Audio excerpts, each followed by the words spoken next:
I didn't expect this much outrage from a black girl playing Little Mermaid. But here we are. Welcome to Escaping the Echo Chamber. Of course, I knew the regular crew, the usual suspects, were gonna be, oh, look at this, race swapping, it's the end of the world. I didn't expect the blacklash, to be this strong, to go this far. Because instead of just the usual suspects, it seems like so many people are just losing their minds over something that has no effect on their lives, something that has been announced way before now, but seeing it in person, seeing it on the screen has just caused an uproar. And let's talk about the usual suspects, of course. Of course, you've got the usual suspects, the people that their entire job is to feign outrage, either feign outrage or be outraged about the number of black people being depicted in movies.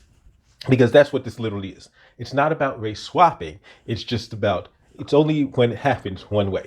One person talked about, oh, see, I missed like the 90s. I think it was Matt Walsh, in fact, that said, oh, see, back in the 90s, nobody cared about race. What? See, this is when you know people don't know what the hell they're talking about, or they're assuming the rest of us don't know what's actually going on. Because let's go to a movie like Blade. There's so many people that will say, oh, well, what if Blade was white?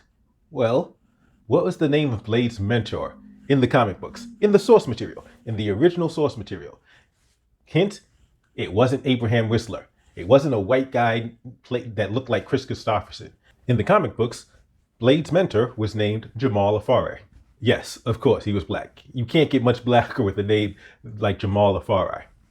They said, oh, well, having a black protagonist plus female black antagonist plus a black female sidekick. So of course Hollywood was like, okay, yeah, we need to put some white people in this movie because we don't want this to be considered that type of movie. And as the Blade films went on, it got significantly whiter and whiter till we get to Blade 3, where Blade is essentially a sidekick in his movie.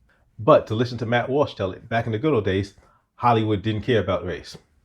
Which Hollywood are you talking about? And that's just the tip of the iceberg, because we can go back and see over and over again how races were changed to white, and there hasn't been a peep from the people that claim to care about race swapping. In fact, those very same people, like Walsh, will claim that, oh, yeah, that was the time when Hollywood didn't care about race, when things weren't so woke, when movies and comic books and media wasn't so political. And it's funny because there's the meme where it says, according to these people, you have white and then you have political. That's the races.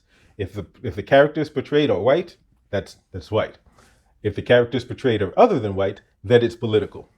Because that's basically where we're at right now.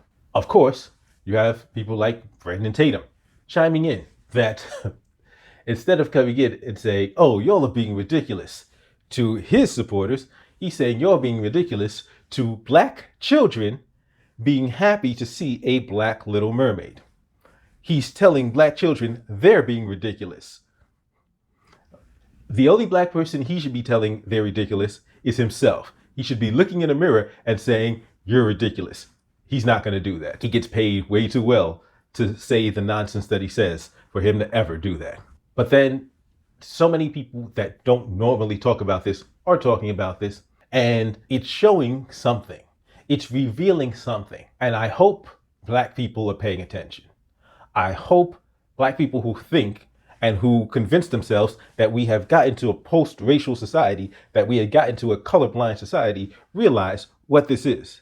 This is the reality.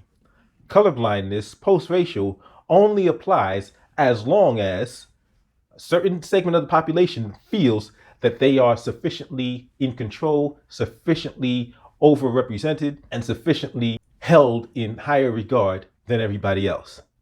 That's what a significant number of the population apparently feels. If there's any type of equality to a certain segment of the population and a significant segment of the population, things start to feel like oppression to them, and they react badly. That's what I'm saying. This is the biggest lesson that I hope black people are paying attention to. Abram Preach chimed in, And it was interesting that ABBA made a statement of, oh, well, we got to make sure it goes both ways. If we're going to complain about racial, if we're going to say that either race swapping doesn't matter if it's swapped to black, but it matters. It's a good thing for representation, but then to say it doesn't matter if white people are mad or complaining. And I'm like, wait, you're ignoring the historical context. If you ignore the context that in comic books, there were actual authorities, comic book authorities, and media figures that were specifically making sure that, no, we can't have interracial couples. Oh, no, we can't have black protagonists. No, that can't happen. This didn't happen by accident. There were explicit efforts to make sure that, no, the hero of this story has to be white. So if we're going to keep it real, we got to keep it in context. And of course, if we're going to keep it real, we got to remember that if people weren't complaining about race swapping the other way, why are they complaining about it now? Think about it. Why were they complaining when an actual figure from 9/11 is depicted in a movie as a white man? A black man who engaged in heroic actions on 9/11 is portrayed by a white man in the movie. Like, this isn't, we're not making this stuff up. This stuff actually happened. Once again, not a peep. When you have a movie based on true events of Asian students that suddenly becomes white kids or white actors playing these people in the movies. Not making this stuff. Not making this stuff up. This stuff happened. And then it's funny that I remember the Sony leaks. The Sony leaks that revealed how racist Hollywood actually is. And remember, Hollywood, they're supposed to be the liberal ones, the ones that actually care about diversity and representation. So by no mistake am I sitting here caping for these people as if they actually care. They care about money. And they've realized that, hey, we can get black butts in the seats by having black faces on screen.